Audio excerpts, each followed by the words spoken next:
மருமக மாசமா இருக்கா. ஆ, அதுக்கு ஒரு பரிகாரம் பண்ண சொன்னாங்க. சரி சரிங்க. அதுவும் இந்த ஊர் கோயில்ல பண்ண சொன்னாங்க. அதுக்காகத்தான் குடும்பத்தோட வந்திருக்கோம். என்னாச்சு? இல்ல, கோவிலே இல்லாத ஊர்ல பரிகாரம் பண்ணலான்னு வந்திருக்கீங்களே, அதான். கோயில் இல்லையா?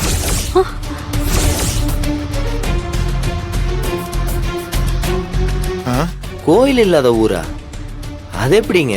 பல வருஷமா அந்த கோயில் பூட்டியே தான்ப்பா இருக்கு. யாரும் திறக்கிறது இல்ல. நீங்க சொல்றது எல்லாமே வித்தியாசமா இருக்கு. திரும்ப கோயில் வழிபாட்டுக்கு கொண்டு வரணும்னு நீங்க முயற்சி பண்ணவே இல்லையா? ஐயா, அத நாங்க யோசிச்சோம். கோயிலை திறக்க முயற்சி எல்லாம் பண்ணோம். ஆனா யாரெல்லாம் முயற்சி பண்ணாங்களோ அத்தனை பேரும் ரொம்ப கொடூரமான முறையில இறந்து போயிட்டாங்கயா. இன்றே டவுன்லோட் செய்து உங்கள் ஃபேவரட் ஷோக்களை என்ஜாய் பண்ணுங்க.